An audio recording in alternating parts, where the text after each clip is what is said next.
Welcome to those who are joining. People are continuing to log into the webinar. We'll get started in a moment.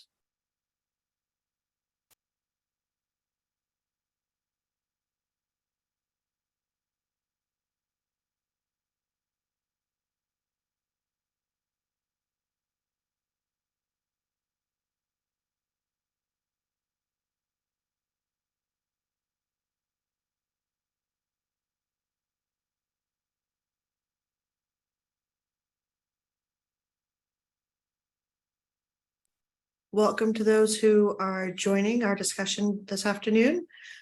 We'll get started in one more moment. We still have quite a few people entering into the Zoom link.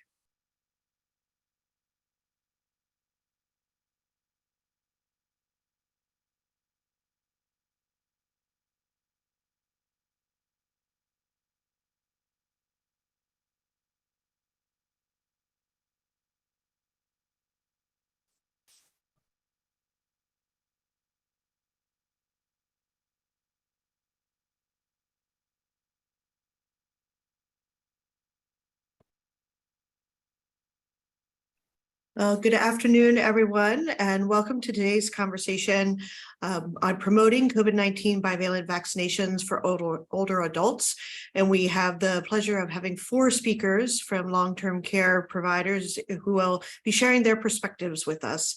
My name is Nicole Fahrenbach. I'm with CDC, and I serve on the state, tribal, local, and territorial support task force for CDC's COVID-19 response. And a few housekeeping things as we get underway. So one, this is being recorded. And so if you are interested in then following up with today's webinar, re-listening to it, or sharing it with others who are unable to attend today, the recording will be posted on the Public Health Foundation's website. So a special thank you to them for hosting this conversation today. And we anticipate that a transcript will be accompanying the posted recording. A reminder, this call is not for the media, so if you are with the media, please disconnect now. Also, we will be using the Q&A feature, which is located down at the center of your Zoom screen. So we'll be using that to capture questions throughout the presentations from our colleagues, and we will address those questions at the end. For our 4 presenters, we have Patrick Cote from the Good Samaritan Society, Kalia Watkins from Providence Mount St. Vincent, Winter Viverette from Chicago Department of Public Health, and Karen McDonald from Mission Health Communities. As we start to turn over to them, I do want to introduce Dr. Sarah Meyer from CDC, who will provide a few brief opening remarks to set the stage for our conversation this afternoon. Sarah, over to you, please. Thank you, Nicole, and thanks for that introduction. I'm Sarah Meyer. I serve as the Chief Medical Officer for the Immunization Services Division at CDC. So again, just thank you so much. I'm really happy to be here today with all of you. It's really an honor and a privilege to be joining you today to discuss this important issue and learn from you kind of the various strategies that have been helpful as we work together to increase rates of the updated COVID-19 boosters in long-term care facilities. And I'll just start by saying, I think we all know why we're here today. Our nursing home residents have been disproportionately affected by COVID-19, and a combination of older age, comorbidities, and residents in a congregate setting all create, the perfect storm for a higher risk for infection, severe COVID-19, and death. But there is good news. Recently, CDC released a few reports in its morbidity and mortality weekly report that reaffirmed the effectiveness and the importance of the bivalent booster dose in nursing home populations. In the first report, CDC's National Healthcare Safety Network, or NHSN, analyzed surveillance data to examine weekly incidence rates of COVID-19 among nursing home residents by their vaccine up-to-date status. This included data collection from an average of nearly 15,000 facilities reporting information weekly from October 2022 to January 2023. And results demonstrate that nursing home residents who were not up to date with recommended COVID-19 vaccines had a 30 to 50% higher risk for acquiring SARS-CoV-2 infection compared to residents who were up to date with COVID-19 vaccines. In the second report, the immunologic response after an updated COVID-19 booster dose was assessed among nursing home residents in 2 states, Ohio and Rhode Island, who received their booster dose during September to November of 2022. Results demonstrate that SARS-CoV-2 antibodies levels had waned within months after monovalent booster vaccination. However, the updated COVID-19 vaccine substantially increased antibody activity against the Omicron sublineages, including BA1 and BA4 and 5, among nursing home residents, regardless of previous SARS-CoV-2 infection or previous receipt of 1 or 2 monovalent booster doses. And then in a report published today in MMWR in the general population aged 12 years and older, vaccinated people who received an updated COVID-19 vaccine were 14 times less likely to die of COVID compared to those who had received no vaccines, and 3 times less likely to die compared to those who had only received the original vaccine. Taken together, these new reports support other recent findings that reaffirm just how important it is for long-term care residents to receive a bivalent booster dose and stay up to date on COVID-19 vaccines, even if they have previously received booster doses or have been infected with SARS-CoV-2 in the past. I know some of you have questions about the safety of the updated booster dose, and I wanted to provide an update on that as well. In mid-January, CDC reported that CDC's Vaccine Safety Data Link, or VSD, which is a near real-time safety surveillance system, met the statistical criteria to prompt additional investigation into whether there was a safety concern for ischemic stroke in people ages 65 years and older who had received the updated Pfizer COVID-19 vaccine. Updated data recently presented to the FDA's External Advisory Committee and CDC provided reassuring data on this signal reported in VSD. Ongoing analyses of the VSD data demonstrate the safety of the updated Pfizer COVID-19 vaccine when given alone and may even suggest a reduced rate of ischemic stroke following vaccine administration. The agencies continue to review data from multiple additional databases, which to date have not identified any risk of stroke following vaccination with the updated Pfizer COVID-19 vaccine. While subgroup analyses may suggest that co-administration of the updated Pfizer vaccine with high-dose or adjuvanted influenza vaccine may have contributed to or biased the safety signal seen in VSD, a similar finding was not identified in FDA's analysis of Medicare data. Both agencies will continue to review and analyze this data. CDC continues to encourage everyone who is eligible to get an updated COVID-19 vaccine. Getting an updated vaccine substantially decreases the risk of hospitalization and death from COVID-19 and is especially important for those 65 and older and at greater risk for severe complications, including long-term care facility residents. This strong recommendation is based on the ongoing analyses that continue to reassure us that COVID-19 vaccines are both safe and effective. Thank you again for being with us here today, and I want to thank all of you for all that you do day after day to promote COVID-19 vaccination in our long-term care residents. And with that, I'll turn it back over to Nicole to introduce our first speaker. Thank you very much, Sarah. Really appreciate those overviews and the sharing of some of that information about these critical publications that have come out. So with that, we'll turn to our first speaker, Patrick Cote with Good Samaritan Society. Patrick, over to you, please. Thank you. Good afternoon. My name is Pat Cote, and I'm a pharmacist and the Director of Pharmacy Services for the Evangelical Lutheran Good Samaritan Society. I'm excited to be here today to talk about a few of our stories and our strategies for increasing uptake of the COVID boosters. We can go to the next slide. So I think it helps to start with who we are as the Good Samaritan Society. This slide provides some detailed information. We offer many levels of senior care services in 22 states, from independent living to skilled nursing and home care. Importantly, since 2019, we have been part of the Sioux Falls-based Sanford Health, which is the largest rural health system in the United States. And 70% of our residents live in rural communities. And I think the dots on this map will help you draw that conclusion. And when I speak in front of a group like this, I think it's good to share that we largely do represent rural health in the United States, but we also operate in some larger metropolitan areas, such as Minneapolis, Omaha, Sioux Falls. So we're not just rural health, but we do largely represent that part of the United States. We can jump to the next slide.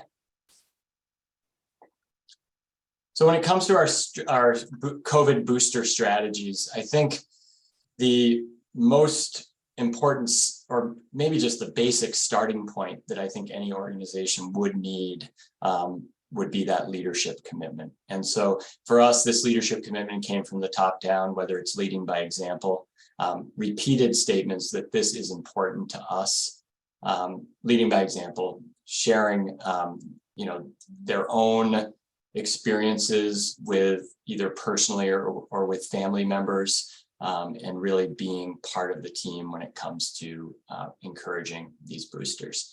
And along those lines too, it's not really just the leadership commitment, it really is a team effort that embodies the entire organization. So we all experienced those initial days of COVID together. And I think hearkening back to those days and knowing that we have some tools to help us now really provides the motivation to encourage and push for everyone to take advantage of those tools. So we had a multifaceted communication strategy, and that was critical to our success. And I'll talk a little bit more about communication on the next slide. One thing we did, and we do this in some other areas too, and it seems to work. We created competition, friendly competition, and accountability. And I want to talk a little bit about kind of how we frame both that competition and accountability, because I think it's important. We tried to make the competition fun. We know, and we express throughout the organization, that whether it's a region or a specific location, everyone's challenges are unique and individual. And so we know that a location that gets 95% of eligible folks boosted may get to that level because they face less challenges than a location that is, say, at 60% boosted. So we make sure that we express support. And when we use the word accountability, it's not to say, we try not to stack people up by their percentage rate and take a punitive approach, but it's more using the accountability to say, if I'm in location A and I'm sitting at a 60% booster rate, I can look across to my friends at location B and see a higher rate and gain motivation from that, because it tells me that it can be done and that I can reach those levels as well. And then, a piece of that too that we had, and I think it's really important, whether it's at a single location or at a large chain like ours, we have a super talented infection preventionist at National Campus, two of them actually, and they use data and data sharing to tell the story. And I think part of data sharing is consistency with that data sharing. So in our case, it was sharing rates on a weekly basis. So from leadership on down to each location, everyone knew where folks were at. And this also allowed us, from the national perspective, to really bring streamlined focus into those locations that were low. First of all, we had to ask, is it a low vaccination rate, or is it just low documentation? And early on in this effort, we realized oftentimes it was documentation and just getting things into the medical record, getting things documented in the right way. And then also asking the question, what is the root cause of that low rate? And so once you know what your rates are, you can start digging in. So you use that data to figure out where the issues are and address those. And then access issues. The pharmacy partnership for long-term care, when the COVID vaccines were first rolled out, that was amazing. In many ways, we as the long-term care community could sit back and have the vaccination, come to us.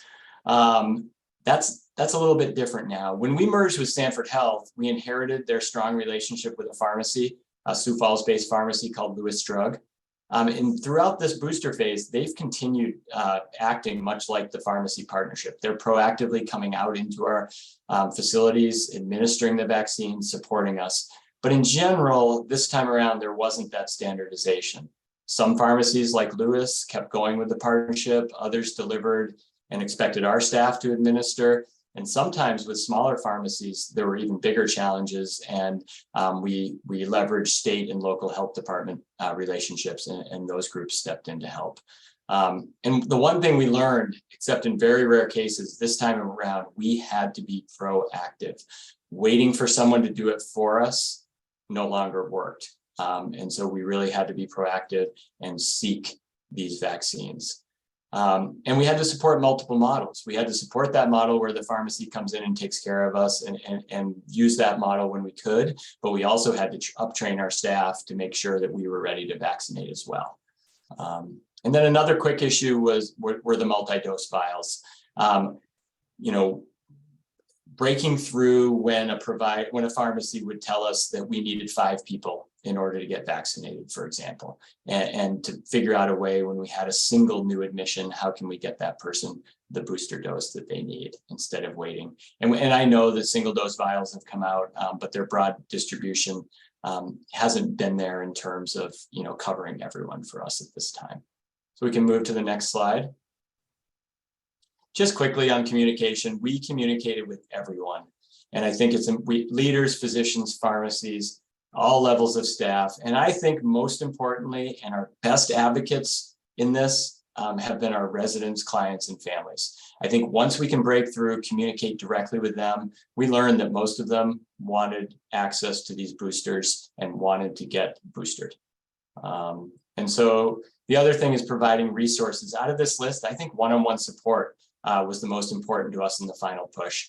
If a location hadn't figured things out by this late in the game, they needed some pretty specific help typically, and they needed us to help address their specific challenge. And then another quick note on our integrated system with one-on-one support. We were lucky to leverage the help of Sanford Health's chief medical officer, who could reach out one-on-one with booster-resistant physicians and folks like that. And so that was a very important aspect for us. And just because we're integrated doesn't mean that everyone couldn't learn from the same thing, because you can leverage relationships with local providers, et cetera. So quickly, how do we do?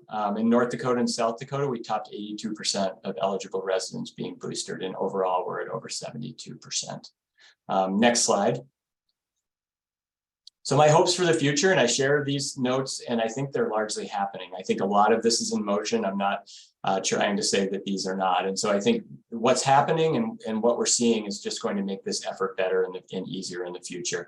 A simplified scheduling and potentially moving to an annual booster cadence will certainly make things easier for us as providers. Easier to give a single dose. So those single dose vials, and maybe we'll see single dose syringes like we do for influenza, that would be hugely helpful. And then access being similar to other vaccines, less steps to get access to the vaccine and being able to order them the way that we do our influenza or other vaccinations that we use. So we can advance to the next slide, which is just my contact information if anyone would like to follow up, and I can step back and open the floor to the next presenter. Thank you very much, Patrick. Let's turn next to Kalia Watkins, who's joining us from Providence, Mount St. Vincent. Kalia, over to you, please. Hi, thank you. So my name is Kalia Watkins. I'm the infection preventionist at Providence, Mount St. Vincent. We are an elder care community in West Seattle, Washington. Our community includes nursing home, assisted living, convent, and childcare. Next slide, please. And really what I found at the local level when it comes to bivalent boosters and any vaccination is that it's all about relationships. So our successes are more than just, you know, sharing vaccine facts. It starts with leadership, communication skills, and building relationships of mutual respect. So if a person doesn't respect me, they are not really likely to listen to what I have to say and believe what I have to say. Next slide, please.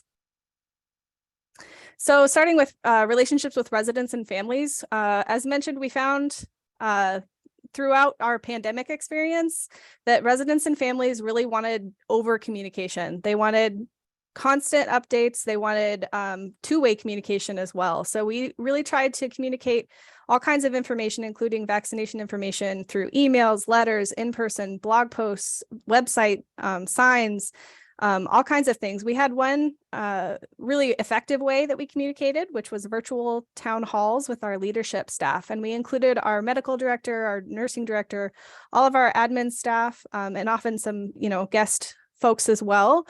And during these town halls, we like to present factual information that was science-based, but we also talk about kind of state of the union in our facility and make sure everybody knew what was going on and what was the latest information. So during these meetings, we also liked to point out the benefits of vaccination, both to individuals in our community, but also as a whole, what it means to be, we like to call it community vaccination, sorry. And we also wanted to make sure that we were pointing out those benefits of vaccination, not just before to encourage vaccination, but also after vaccination. So when we had a really high rate of residents and staff who had gotten that primary vaccine series, we pointed out this is why we can lighten up on these infection prevention procedures. This is why we can all of a sudden have communal dining again, is because the risk has gone down significantly because we have a high vaccination level in our facility. So really stressing those vaccinations and what they do for us, not only before when we're trying to get people vaccinated, but after, to reinforce that this is a good thing and that it's helping us to progress in the pandemic. We also wanted to set expectations for likely future vaccine campaigns. So when we were doing the primary series, we kind of already knew we might have to do boosters. So we set the expectation early that was a likelihood, that we didn't know when or how that was going to work, but that was a likely thing in our future. And sure enough, we've had up to 3 boosters depending on age and location. Another important thing with relationships with residents and families is a personal touch. So we wanted to be as available as possible for individual conversations, as well as these kind of group mass communications. So we had a lot of one-on-one meetings with residents and families. A lot of them just wanted to be heard more than anything. And once we had listened to their story and talked with them individually, it wasn't very hard actually to get them to be vaccinated. Of course, that's only some cases. And also different residents and families have different people that they trust. So it's really important to engage the whole team, not just the leadership team. We have a lot of staff nurses that also were vaccine champions, and they know a lot of family members better than we do because they have, weekly interactions, daily interactions with some of them.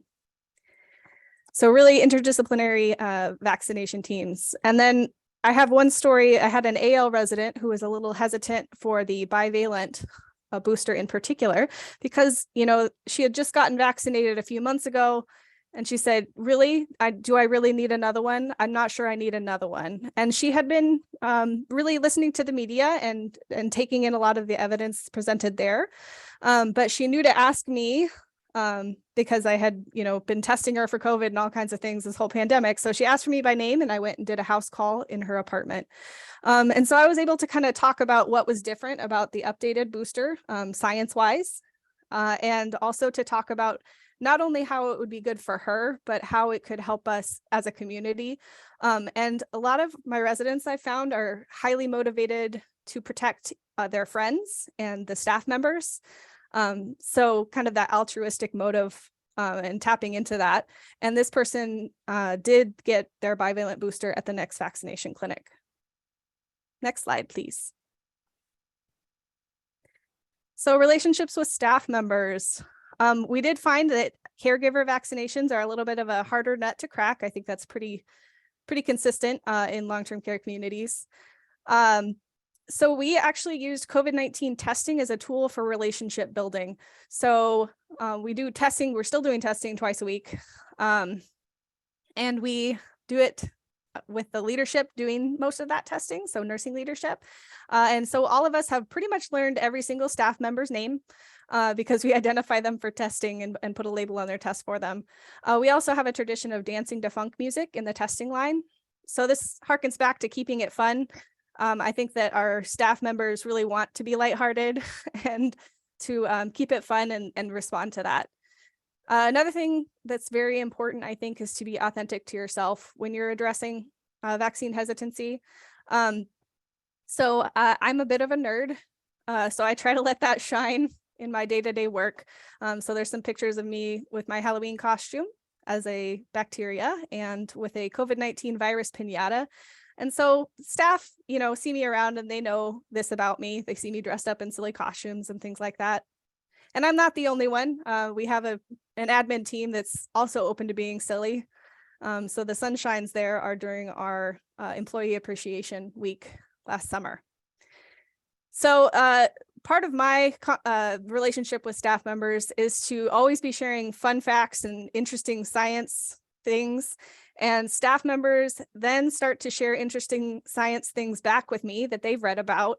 And actually, it was a staff member who first cued me into the Kraken variant and told me, oh, did you hear about that one? And I hadn't yet.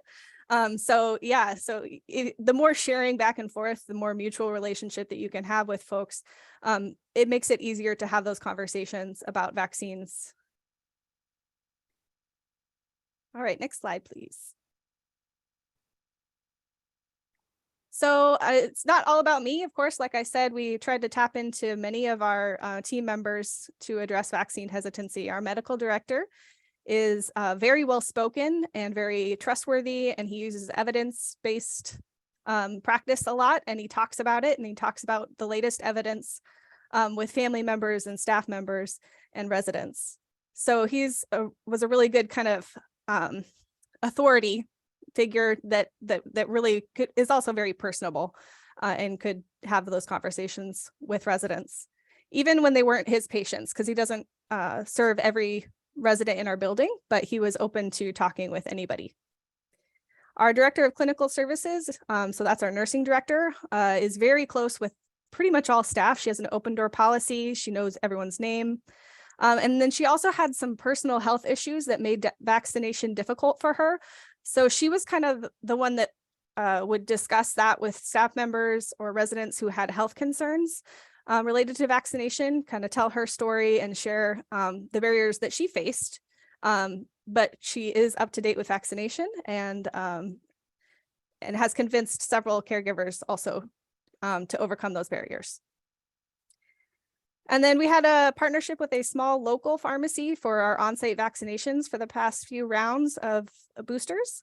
And that was really a big benefit because they had a very diverse staff, including some who shared cultural, language, and community connections with a lot of our caregivers, our staff members. So it was really nice for them to have that same vaccine messaging from new faces that they could connect with. And that is kind of how we have tried to encourage vaccination here at the Mount. And we have a 92% vaccination rate among our nursing home and assisted living residents. Our staff vaccination rate, we are still working on it. It's not as high. And I can't tell you an exact number, but yeah, that's how we approach it. Thank you. Thank you very much, Kalia. Wonderful presentation, and obviously lots of insights being shared there, lots of audience reaction. Let's move on to our next speaker, Winter Vivalent, who's speaking to us from the Chicago Department of Public Health. Winter, over to you, please. Thank you. Well, good afternoon, everyone. Again, I'm Winter Vivalent, an infection prevention specialist with Chicago Department of Public Health, and I will be presenting on a project, a focus project that we decided to focus on, where we wanted to complete an investigation around COVID-19 booster hesitancy among our skilled nursing facility staff here in Chicago. We wanted to do this focus group project because we wanted to better understand reasons for the low booster uptake among our healthcare workers at our long-term care facilities, especially around the time about November 4th that the Biden-Harris administration issued their emergency regulation requirement for the COVID-19 vaccination primary series for healthcare workers, but the boosters were not required. And about around April 30th, which is when we decided to do this project, 97% of staff had completed their primary series. Of those, only 60% had received an additional COVID-19 vaccine. We partnered with a consulting firm called Ogilvy to facilitate anonymized focus groups with unboosted long-term care healthcare workers. And the requirements were They had to be employed or contracted by one of Chicago's 79 skilled nursing facilities. They had to already have completed their primary COVID-19 vaccine series and have not received a monovalent booster dose. And the exclusion criteria is pretty much just the opposite of the inclusion criteria. Staff who attended one of the 60-minute focus groups were given $75 for their participation. We asked leadership to inform potential participants that the focus groups were not just vaccine education sessions, as they had voiced on many occasions they were tired of, but the goal of the group was to better understand staff's thoughts, opinions, and experiences around COVID and COVID vaccinations. Key leadership identified at each facility in order to initiate communication and identify a facility point person to be the focus group champion and to help recruit at that facility. We went about this by conducting outreach via phone calls, emails, in-person visits, bi-weekly webinars, and honestly, the in-person visits pretty much gave a really big boost in our recruitment efforts with the on-the-ground person-to-person interaction with some of the facilities. There were 51 participants represented, 33 of the 79 Chicago SNFs. 88% were female, 84% were BIPOC, Black, Indigenous, and people of color. 45% worked at the facility for more than 5 years, and 43% were CNAs or nurses. And while the nursing assistants and nurses accounted for a large proportion of the participants, a variety of other roles were represented, which included activities departments, reception, dietary, laundry, and social services. Some of our key results were that almost half of the participants said that a key motivator to complete the primary series was because it was required. A similar proportion of the participants cited protection as a key motivator. For example, it was either that or be fired. Those who waited to get vaccinated until the mandate often experienced feelings of self-betrayal. I did not feel comfortable, and I felt like I was forced to put the vaccine in my body. A majority, 69%, said that residents are the favorite part of their job. Participants also expressed weariness at the idea of having to continually get more booster shots. And also, when asked what they had heard from other people's experience after getting boosted, 70% mentioned side effects. People have felt very sick with the booster, and some have still caught COVID and been really sick. So as far as the booster intentions, there were about 6% already boosted because they had gotten boosted after they registered for the focus group, but before the group had happened. There were 23% who planned to get boosted within 3 months. 13% planned to get boosted after 3 months. There were 2% that did not respond at all. And then 56%, more than half of the participants, had no plans to get boosted at all. For example, I don't plan to get a booster shot because I still caught COVID. I have it now as I'm typing.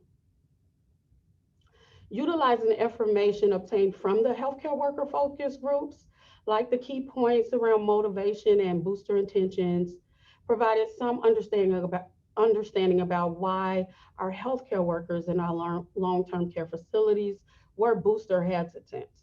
This information was used to guide us in the production of messaging and media in an effort to increase COVID-19 booster rates among this population.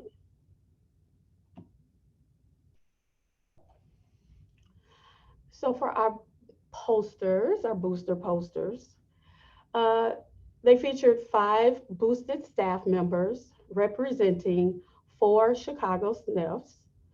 Facility administrators and residents provided true stories of how the staff members went above and beyond during the pandemic. And these pictures and stories were combined into a letter from the perspective of a grateful resident. And they also emphasized that getting boosted is a choice, which was very important for the posters. And what I wanted to do was read one of our posters from about Justina, who's a nurse supervisor. Thanks, Justina. Thank you for being our rock, the leader we can always count on no matter what.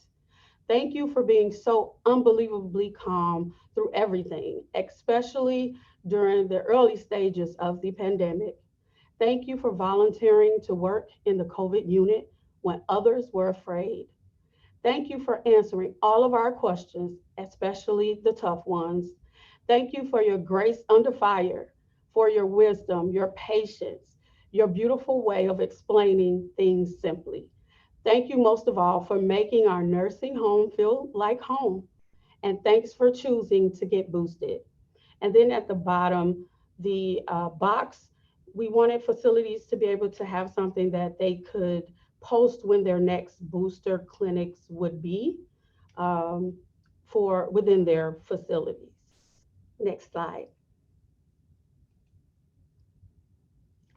So here we have a few pictures of posters that were put around the city on bus lines and train stations.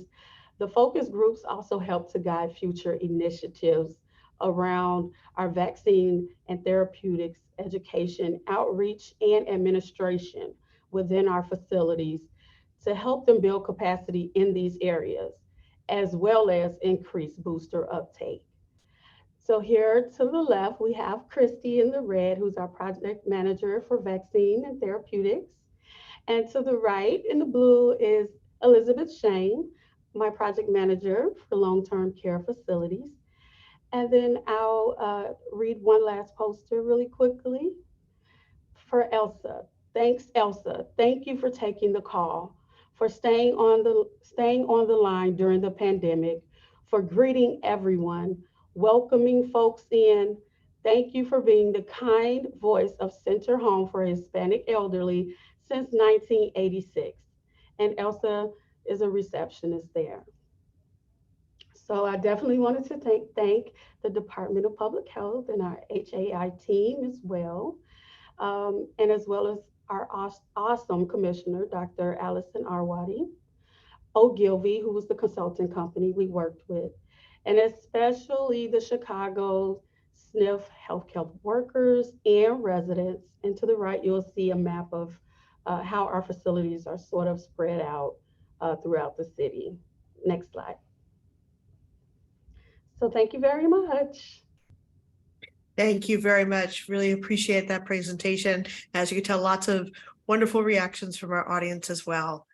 And now let's turn to Karen McDonald with Mission Health Communities. Karen, over to you, please. Oh, thank you very much. And I probably am going to reiterate quite a few of the points that the other speakers have done. But this was our project. It was called Moving the Needle. My name is Karen McDonald. I am the Chief Clinical Officer at Mission Health Communities, and I've led the COVID response at Mission Health since February of 2020. This is where we operate. We're in 51 locations in 10 states. We're all the way as far north as Superior, Wisconsin, and as far south as Tampa, Florida. We operate skilled nursing, assisted living, and independent living communities. Next slide. So we had an aha moment. And that was on November 23rd. I remember the day very, very distinctly. The QIO, who we work with very closely in Kansas, we're the largest provider of skilled nursing in Kansas, from the Health Quality Innovation Network, called me and she said, I just want to let you know that CMS is going to take a hard look at the uptake of the bivalent vaccine in skilled nursing. I said, oh, okay. And anytime I get alerted that potentially regulators are going to take a hard look at my facilities and the facilities that we operate, I'm going to say, well, what is it we need to do to make sure they don't reach our doorstep? And so the statement was read to me that CMS will make clear that nursing homes with low vaccination rates will be referred to the state survey agency, and that they need to have corrective actions in place. So I was like, okay, what is our current rate? So next slide. So based on that aha moment, we can pull our data. We use a system called Easy Reporting, and I have 43 of our 51 facilities report into Easy Reporting. And at any given time, I can pull the vaccination rates, including bivalent uptake, based on what is reported in the NHSN. And at that time, you know, I was sitting in land thinking, okay, 97% of my residents are completed their primary series. But then I looked at the bivalent booster, and we were sitting at 11%. And I thought, oh my, we need to do something. So we had the Thanksgiving holiday in the middle of this. So we scheduled the first education for the facilities about the plan on December 5th. We invited the director of nursing, the infection preventionists, administrators, medical directors, et cetera. We have an email list that we can get out to everybody. My clinical team and the operations team that support the communities were invited. And we also invited our supporting cast. We use OmniCare predominantly in our facilities. And I also invited the QIOs from the Health Quality and Alliance. I'm not quite sure how many of those folks were on the call, but I wanted to make sure that they understood that we were taking this seriously, and we wanted to start improving the uptake of the bivalent vaccine in our facilities. So we used just-in-time QAPI principles to roll this out because we knew we didn't have a lot of time. So we were looking at, we looked at basically the 5 reasons why the bivalent uptake was so low. Next slide. So we had to pull our facilities and find out why the residents have been hesitant to take. And vaccine weariness was the #1 response. And based on some of the other slides we've just seen, it's the same thing. The residents and families and the staff were equally weary about taking yet another shot. You know, the answers came in, well, I already had COVID, I don't need to worry about it. Or why do I need to keep telling me I have to take another shot and I won't get COVID? And they were just weary. So we needed to figure out how to combat that. We also needed to look at the current process. We needed to have 5 doses and names for the pharmacy for each clinic because of storage issues. And that was preventing us from giving it because we're a predominantly rural provider, and we might not have 5 people that could use the vaccine at that time. But we also needed to have easily digested materials for the residents and families to help with this education. They were great once they got the education, but they needed to have something easily digested. And at that time, we had also reached out to the COVID task force at the White House and mentioned that to them. And we were on with Dr. Gifford at AHCA and said, we really need something easily provided to the residents and the staff onto as why they would want the bivalent vaccine. And I have to say that AHCA did provide us something fairly quickly. Next slide. So what we got was a preliminary to this education piece produced fairly quickly from American Healthcare Association that we piloted in all our facilities. And immediately we were getting a great response to this. So we put the initial piece before this final pretty one came out in our admissions agreement, because what we were finding was the residents were being admitted to us without even having the bivalent discussed with them at the hospital. So we needed to make sure that they were getting the information. And this was a 1-page, easily digest, and highlighting at the bottom that adults 65 plus are 43% less likely to experience symptoms of COVID if they get the bivalent vaccine. So we used the initial piece they gave us, and then once the final piece was given to us, we gave it to all our families, all our residents. Our infection preventionists could go visit with people at the bedside to talk to them about why they were not getting the bivalent vaccine, and to try to tease out some of the weariness that they were doing. So this piece alone, I think, had one of the biggest impacts because it did help with the discussions that we were having with the bivalent. Next. So we put a plan of attack into place. We had our first education, as I spoke to, on December the 5th, and then on the 20th, right before Christmas, we also had additional education. And it was that first and foremost, we need to follow our current policies on staff and resident COVID-19 vaccinations. We follow the mandates that are put out. We follow any type of local public health policies that are put out. But we also wanted to, at the same time, review if they'd also had their influenza shot. And sometimes it was easier to discuss vaccines from the standpoint of flu and bivalent. And then, frankly, one of the infection preventionists told us that if she leaves the word COVID out, she gets a lot better response. We asked them to please schedule ongoing clinics. We suggested once or twice a month in our larger facilities. They were scheduling them twice a month because then they knew exactly who they could have coming in and we weren't wasting the doses. We asked them to send the plan and schedule clinics to the regional support staff so that they knew that those were ongoing. We included vaccination info in our new admission and onboarding info. So new admission agreements and then the onboarding info to the staff. And so the education is also documented, and we use our EHR system to document that they have had the education on the bivalent. And then we were able to pull our easy reporting data, which is the third party we use to submit to NHSN at the next infection control QAPI meeting when they're held, so that they also know what their bivalent booster rates were. At the same time, I was sending out the spreadsheet sometimes daily at the beginning of this, but it got to be once or twice a week to show the improvements that they had made. I also, at the same time, on 12/20, reviewed the White House initiative that had come out, and that was the access to the bivalent vaccination portion, the movement that they could use for the single dose files. That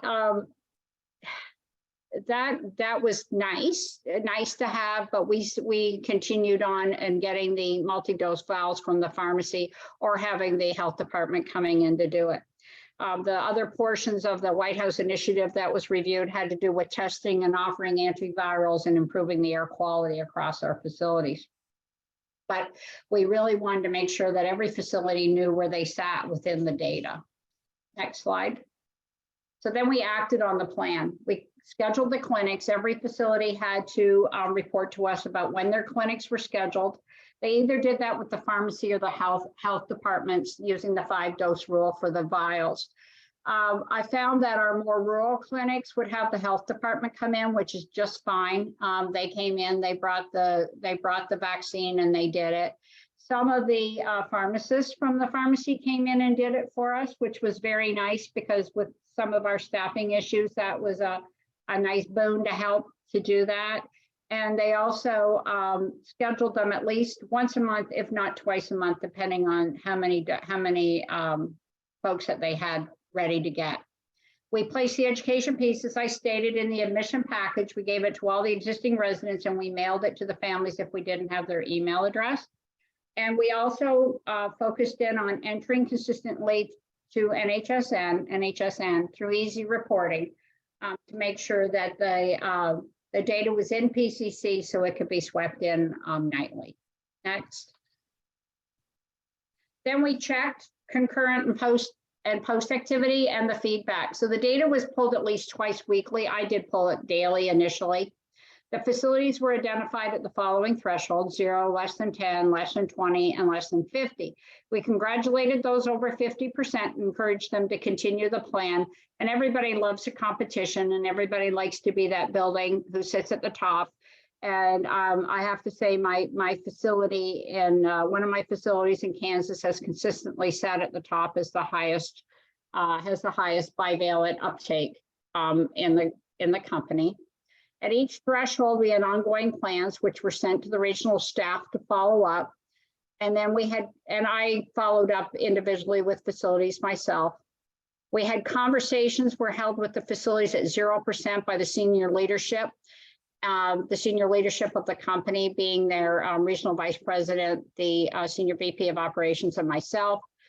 And we also identified issues within those communities as to why they had not started their bivalent vaccine program. A lot of them were experiencing COVID-19 outbreaks throughout the entire community. So we waited at least 2 weeks after those were done to start. We had DON, or infection prevention, is opening at the facility, which prevented us to get going, or the clinics were not scheduled when requested. For example, it's not that we couldn't get the vaccine, but they were not able to send, or we were reliant upon the health department to do, or we're reliant on the pharmacist to come out. So next. So what we learned from all this is what they inspect, they respect. It's something that we always have used in our Lidicum, and was we address with the facilities, and also the facilities like being above the norm. And as Patrick said earlier, they do like the competition.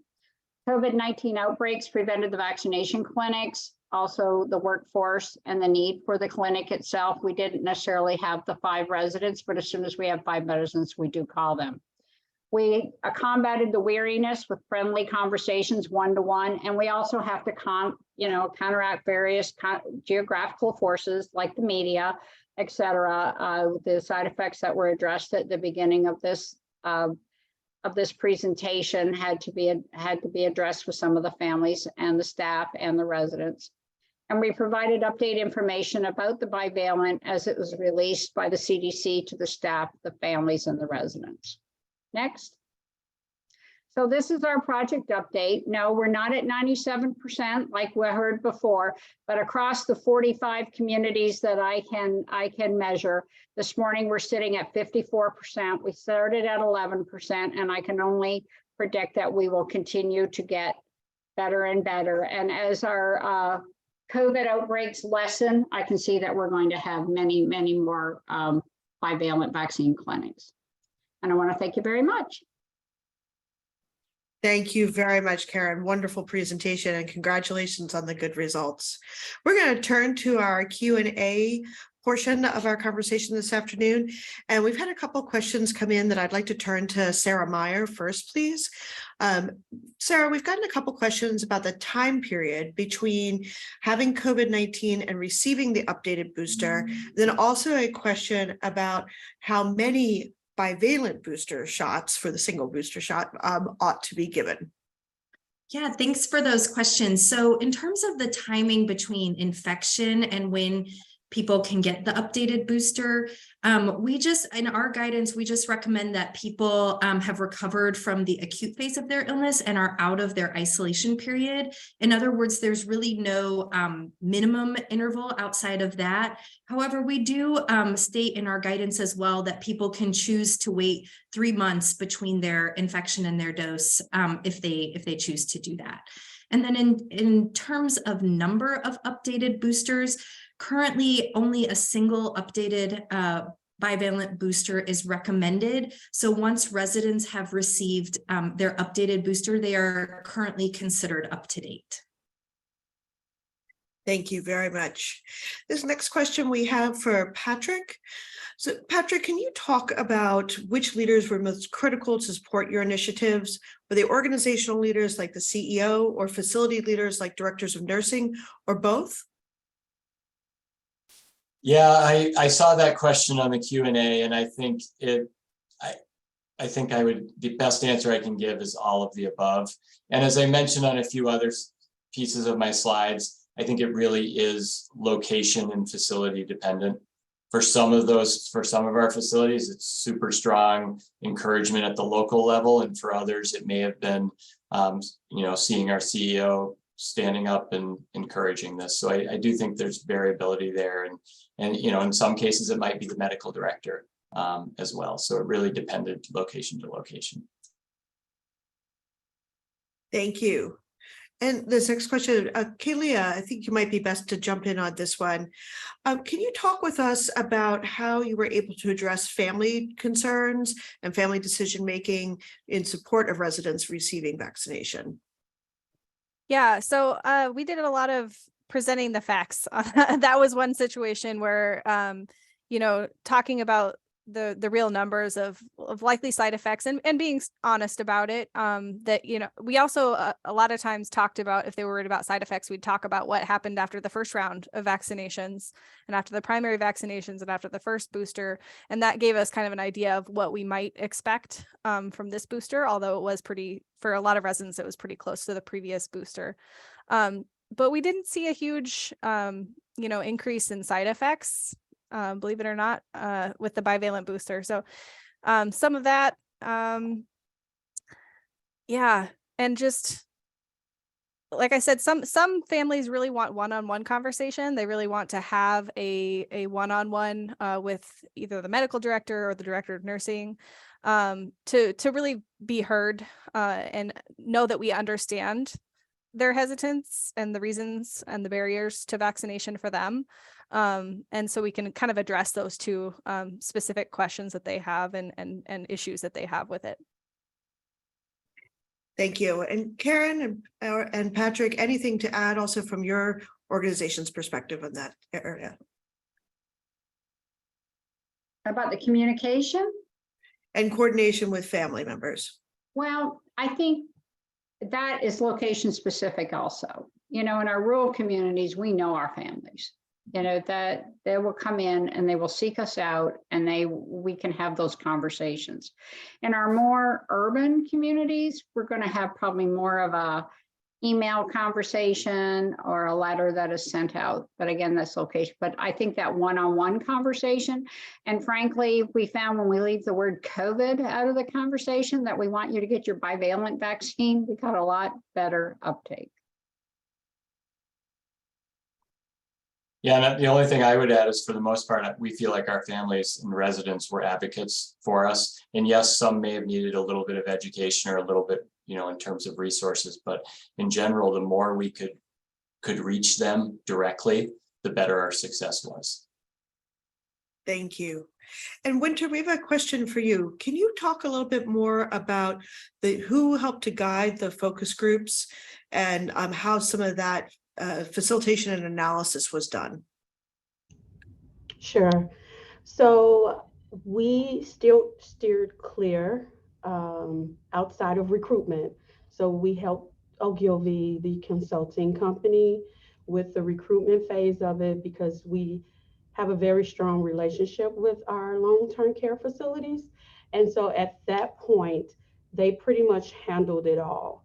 The 3 focus groups, signing people up, making sure there was a good representation, the incentives. So at that point, they wrapped up everything in a wonderful executive summary with their analysis. So we just did the legwork in the beginning. Thank you very much. A question again for Karen and Patrick, also you may want to weigh in on this one.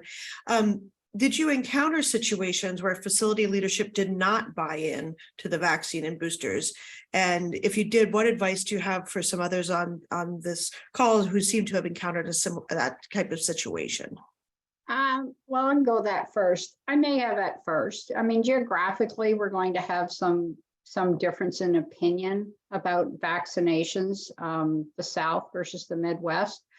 But I didn't run into any of our administrators or directors of nursing or infection preventionists not wanting to do this. The reality was weariness was number one, and we had to combat that. Yeah, and we did have situations. I can remember a specific one with a medical director, for example. And I think that's why we had the multi-pronged approach to communication, because we figured that if we could convince someone that's close to the resident or the resident themselves that we'd be good to go, even if there was a leader in that community who was resistant. And so that's the main reason that we felt it was important to try to reach people in different ways and reach everyone on the whole team, from patient all the way to caregivers. Well, everyone, thank you very much. A special thank you to our presenters for sharing this important information, lessons, ideas, and strategies. And thank you to our audience members for so actively participating today, asking wonderful questions. As a reminder, this will be posted on the Public Health Foundation's website, so you will have access to the information, as well as there's been some links posted in the chat to help you use this information, as well as access some of the scientific evidence behind it. So everyone take care and stay healthy. Thank you so much. Thank you. Thank you. Thanks.